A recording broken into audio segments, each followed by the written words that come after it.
Antes de comenzar el primer año de hambre, José tuvo 2 hijos con su esposa Asenat, la hija de Potifera, sacerdote de On. Al primero lo llamó Manasés, porque dijo: Dios ha hecho que me olvide de todos mis problemas y de mi casa paterna. Al segundo lo llamó Efraín, porque dijo: Dios me ha hecho fecundo en esta tierra donde he sufrido. Los 7 años de abundancia en Egipto llegaron a su fin, y tal como José lo había anunciado, comenzaron los 7 años de hambre, la cual se extendió por todos los países. Pero a lo largo y a lo ancho del territorio de Egipto había alimento. Cuando también en Egipto comenzó a sentirse el hambre, el pueblo clamó al faraón pidiéndole comida. Entonces el faraón le dijo a todo el pueblo de Egipto: vayan a ver a José, y hagan lo que él les diga. Cuando ya el hambre se había extendido por todo el territorio y había arreciado, José abrió los graneros para vender alimento a los egipcios. Además, de todos los países llegaban a Egipto para comprarle alimento a José, porque el hambre cundía ya por todo el mundo. Al entrar Jesús en Capernaum, se le acercó un centurión pidiendo ayuda. Señor, mi siervo está postrado en casa con parálisis y sufre terriblemente. Iré a sanarlo, respondió Jesús. Señor, no merezco que entres bajo mi techo, pero basta con que digas una sola palabra y mi siervo quedará sano. Porque yo mismo soy un hombre sujeto a órdenes superiores, y además tengo soldados bajo mi autoridad. Le digo a uno, ve, y va, y al otro, ven, y viene. Le digo a mi siervo, haz esto, y lo hace. Al oír esto, Jesús se asombró y dijo a quienes lo seguían: les aseguro que no he encontrado en Israel a nadie que tenga tanta fe. Les digo que muchos vendrán del oriente y del occidente y participarán en el banquete con Abraham, Isaac y Jacob en el reino de los cielos. Pero a los súbditos del reino se les echará afuera, a la oscuridad, donde habrá llanto y rechinar de dientes. Luego Jesús le dijo al centurión: ve, todo se hará tal como creíste. Y en esa misma hora aquel siervo quedó sano. Gracias te damos, oh Dios, porque tú nos has reunido del este, del oeste, del norte, del sur de esta ciudad.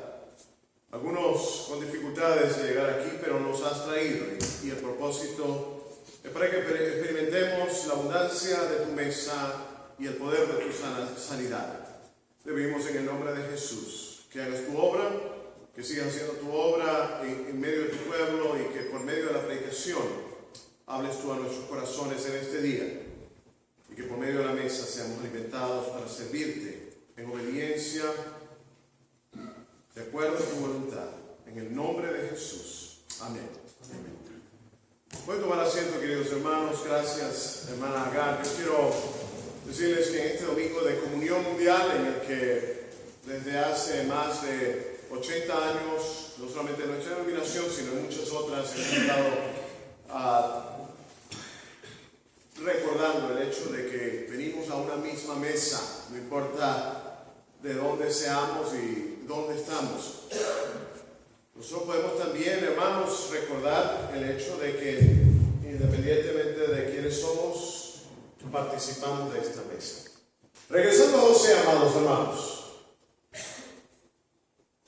leyendo y meditando en su vida, el sueño no se cumplió de la noche a la mañana, fue un transcurrir que lo llevó a distintos lugares, pero en todos los lugares Dios estaba con él y lo acompañaba. En primer lugar, amados hermanos, les invito a que abran sus Biblias ahí en Génesis 37, para que ustedes vean lo triste de la situación de José, pero como Dios estuvo con él. Él fue lanzado a una cisterna. Sin embargo, los versículos 24 y 25 nos dicen de manera clara: le tomaron y le echaron a la cisterna. Note usted, la cisterna estaba ¿qué? Vacía. Y no había en ellas agua. vacía como en ocasiones están nuestras refrigeradoras, vacías como en ocasiones nosotros nos sentimos en medio de la escasez, vacía como quizás se siente la iglesia en ocasiones.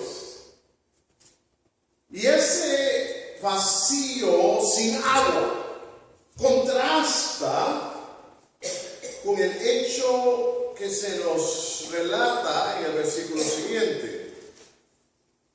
Y se sentaron a comer pan. ¿Quiénes se sentaron a comer pan? Los hermanos. Y alzando los ojos y miraron, y aquí una compañía de ismaelitas venía de Gadá. Miren qué ironía, amados. Mientras José estaba en la cisterna, sin ni siquiera agua que tomar, los hermanos estaban haciendo ¿qué? Comiendo. Y eso nos habla de las realidades de nuestras vidas. De las realidades de nuestras familias en las que sí, en ocasiones se nos dice, bueno, ¿por qué hay parte de nuestra familia que parece que todo le va bien o que todo le va mal? Y después de todo, amados hermanos, diría yo que aunque los hermanos se hayan sentido mal, porque yo creo que debe haber habido cierta culpabilidad en parte de los hermanos, pero la vida continúa. Como dicen por aquí, the show must go on. ¿Verdad? Yo conocí en el seminario, tuve un compañero, cuando estaba estudiando en Brasil, un compañero que venía de África y nos invitaron a una churrascaría. Ustedes conocen las churrascarías brasileiras, ¿no? Que tenga picanha, todo aquel rodillo que llaman, ¿no? Que se llama rodillo, que traen comida y comida y comida. Y hay este hombre llamado Matondo Mica, de Angola, decía, yo no puedo comer. Y yo decía, pero hombre, ¿por qué? Y me decía, porque mis hermanos y mi familia en África están pasando hambre. Y yo como otro pastor que fuimos, yo le dije, oye, qué triste, ¿no? Qué pena, Matondo, tanta comida y tanta carne, tanta abundancia que hay aquí, y Matondo no puede comer. Y mi amigo pastor me dijo, no te preocupes, deja que pasen unos meses y tú lo vas a ver. Dicho y hecho, Matondo Mica, después de un año de conocerlo, estaba bien, como dicen, bien hermosón, así dicen en El Salvador, ¿verdad? Porque la vida debe continuar, porque el hecho de que haya hermanos en África que no tienen que comer, no quiere decir que nosotros dejamos de comer. Entonces yo no justifico la crueldad del momento, pero la entiendo hasta cierto punto, porque la vivimos en nuestra vida. Porque cuando venimos a la mesa del Señor, nosotros venimos conscientes del hecho de que aunque nosotros estemos siendo alimentados de la gracia de Dios, hay muchos que están muriendo de hambre y no tienen ni siquiera la capacidad de saciar su sed espiritual con el pan de vida que descendió del cielo y da vida al mundo. Pero sin embargo, no solamente venimos a la mesa del Señor con un sentido de resignación, de que la vida debe continuar, de que the show must go on, sino con la conciencia de que quizás nuestro hermano y nuestra hermana se encuentren en el hoyo. Y que lo mínimo que podemos hacer es compartir la bendición y la gracia de Dios con él o con ella. Demostrarle nuestro cariño, nuestro afecto, que cuidamos de él o de ella o de ellos. Que estamos preocupados con ellos porque no lo hemos visto en la iglesia. ¿Cuántos de nosotros llamamos a un hermano que quizás no ha venido y le preguntamos, oye, ¿cómo estás? ¿Cómo te sientes? Lo que pasa es que a veces nos preocupa que lo que nos vayan a responder, porque si nos responden, me siento mal y estoy en dificultades, pues ¿qué vamos a hacer? Pero venir a la mesa del Señor es conocer que la bendición de Dios no es solamente para los hermanos mayores, sino para los hermanos que están en el pozo también. Y yo le doy gracias a Dios porque esta iglesia hace lo posible por ayudar a los que están en el pozo. Ahora ese es el momento, y la ironía un poco de la historia es que no se nos dice que los hermanos le ayudaron, pero sí Rubén dijo, no lo podemos matar, vendámoslo a los madianitas que vienen en camino, o los ismaelitas también pasaron, lo llevaron. Ahora, lo que nosotros vimos es que Dios proveyó para José. Y la ironía del caso es que quizás no fueron los hermanos que lo alimentaron, sino los extranjeros que vinieron y lo recogieron. Y lo alimentaron hasta que llegase a Egipto, donde fue vendido a las autoridades, al parte del gobierno de ese país. Pero debe haber sido alimentado, porque el viaje de Israel a Egipto es un viaje de por lo menos 200 millas.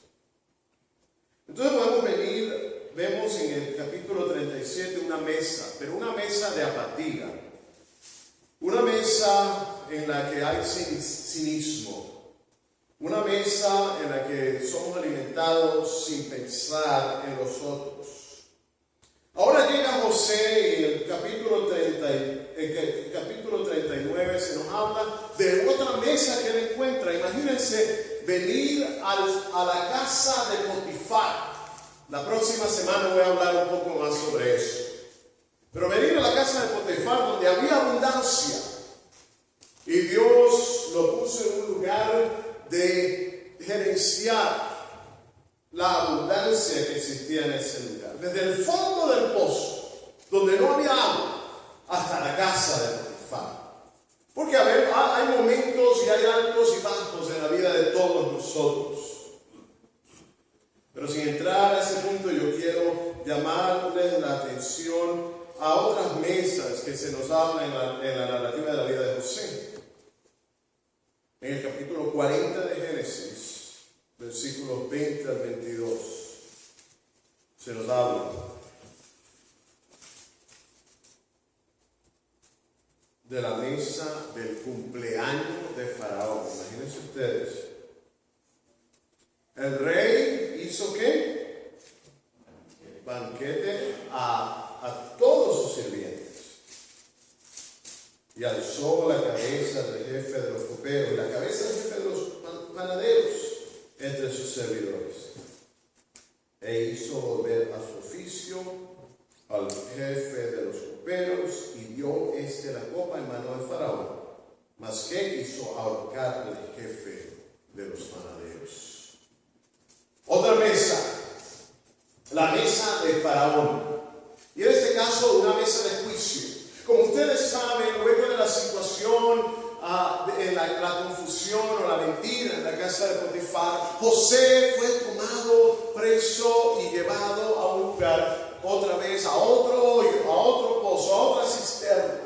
Y aún en esa cisterna, Dios le mostró a José algunas cosas que habían de venir. Y entre esas cosas, fíjense quienes estaban en la prisión, estaba el panadero y estaba el copero. Gente allegada a la mesa del rey. Sin embargo, gente que estaba incierta acerca de su futuro. Porque, hermanos amados, la mesa de los reyes de esta tierra son mesas de incertidumbre. Pero la mesa del Rey de Reyes y Señor de Señores es la mesa de la esperanza. Nosotros, el copero y el panadero estaban asustados por lo que ocurriría con sus vidas. Y José, de una manera categórica, dice, bueno, uno de ustedes va a morir y otro de ustedes va a vivir. Pero la mesa del Señor es la mesa de la vida eterna. Y Él dice, el que tenga hambre, venga y coma. Y el que tenga sed, venga y beba, porque de su interior correrán ríos de agua viva. La mesa del Señor no es la mesa ni de los hermanos, de José, ni la mesa del rey, es la mesa del pacto y la mesa de la salvación. Ahora, ¿ustedes recuerdan lo que ocurrió con aquel cuya vida fue perdonada? El copero le prometió a José que se acordaría de él. ¿Pero qué pasó? Se le olvidó. Yo creo que al servir la mesa, el copero consideró tan grande el privilegio de que su vida haya sido perdonada y que su función ante la mesa del rey hubiese sido restaurada, que él se le olvidó de aquel fulanito que había soñado con que algún día él iba a ser restaurado a su posición. Porque la mesa, en ocasiones, la mesa que no es la mesa del Señor, puede ser la mesa del olvido. Ustedes han escuchado a aquellos que dicen que toman para olvidarse ¿de qué? De las penas. Hay algo otros que comen para olvidarse de las penas. Yo conozco gente, hermano, que no tiene para pagar la renta, pero dice, bueno, no le hace. Yo como sabroso, vamos. Porque ¿qué más? Algunos decimos, bueno, ¿qué más? ¿No? ¿Qué nos queda? La mesa del Señor es la mesa, no es la mesa del olvido, es la mesa del recordar. Hacer esto todas las veces que comieres de este pan y bebieres de esta mesa, ¿en qué? En memoria de mí. Nosotros participamos de esta mesa porque recordamos que hubo alguien que entregó su vida por nosotros. Celebramos la salvación de Dios y no la olvidamos, que ese es el fundamento de nuestra vida, y no nos olvidamos del Señor. Celebramos el hecho de que Dios no se olvida de nosotros, de que el copero se habrá podido olvidar de José, pero Dios no se olvida de su pueblo. Y esta es una mesa en la que Dios también nos dice que Él no se recordará de nuestros pecados. Ustedes han leído ese texto en Isaías 43:25 que dice que Dios no se recuerda de nuestros pecados. ¿No? ¿Han escuchado? Ahora, alguna persona ha dicho, pastor, pero ¿cómo es posible que a Dios se le olvide algo? ¿Qué creen ustedes? ¿A Dios se le olvida algo? ¿No? No se le olvida. Entonces, ¿por qué dice en 43:25 de Isaías que Dios no se recordará de nuestros pecados? Es que hay una diferencia entre olvidar y decidir no recordarnos. Cuando nosotros olvidamos, es simplemente que se ha borrado de nuestra memoria, ¿no? Por un descuido. Pero cuando nosotros decidimos no recordarnos, es porque nosotros, en pleno uso de nuestras facultades, decimos, yo no lo tomaré en cuenta. Yo no lo voy a hacer lo más importante entre tú y yo. Yo no permitiré que eso impida nuestra comunión, nuestra relación entre uno y el otro. Y eso es lo que ocurre entre nosotros como pueblo de Dios. Amados hermanos, yo sé que hay muchísimas cosas que nosotros podemos recordar. El día en que el hermanito quizás actuó de una manera equivocada con relación a ti. El día en que tú fuiste de una manera tratado de una manera incorrecta. Nosotros podemos recordar todo eso. Es imposible olvidarnos. Pero en esta mesa, amados hermanos, nosotros podemos decir, yo no me acordaré de eso. Esta es la mesa en la que nosotros, a la manera de Dios, podemos decir, yo no permitiré que lo que haya ocurrido entre mi hermano y mi hermana siga estorbando la bendición de Dios en mi vida y la bendición de Dios sobre mi familia y su iglesia. Yo no me acordaré de vuestros pecados, dice así. Y esta es una mesa en la que recordamos. Y en último lugar, amados hermanos, Esta es la mesa de la provisión de Dios y de la previsión de Dios. Porque nosotros vemos que aunque el copero se olvidó de José, Dios se acordó de él. Y llegó el momento en el que Faraón tuvo un sueño que necesitaba ser interpretado. Y el copero, después de 2 años, imagínense usted, dijo: ¡ay, si es cierto, chico! Que allá hay este muchacho en la cárcel que nos puede ayudar en esta situación.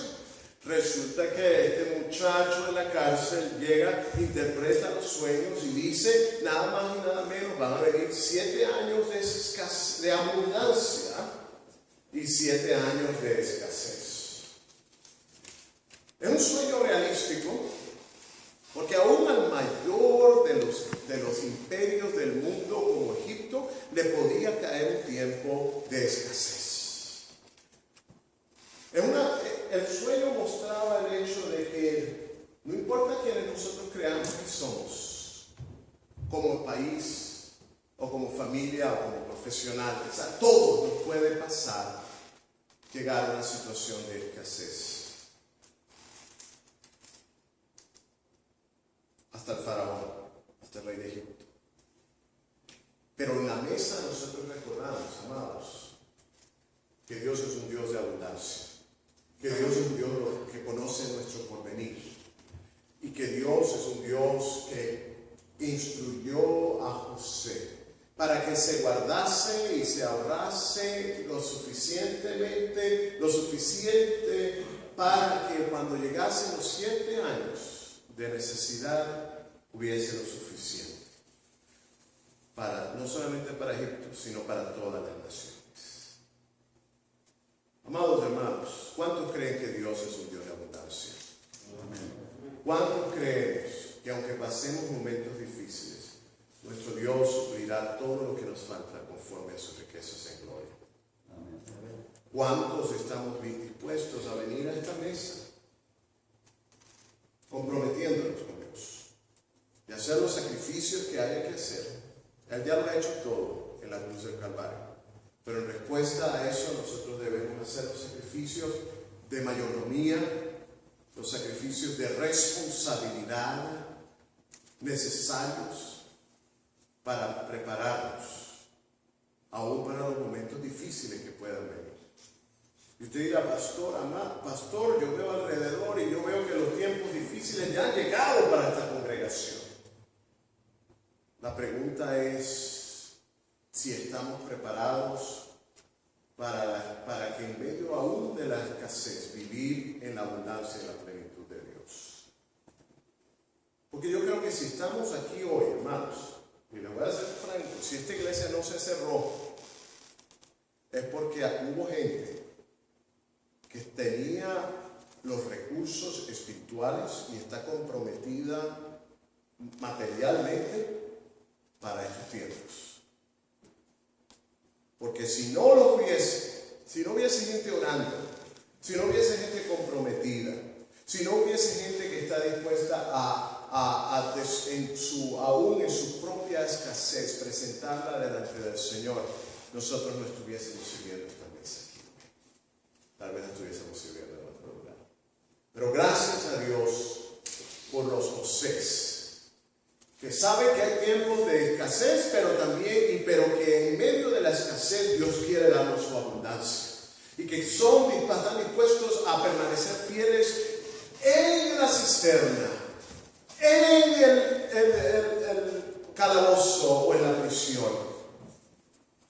Y de llamar a otros a prepararse y hacer la voluntad de Dios. Amados, pongámonos en pie.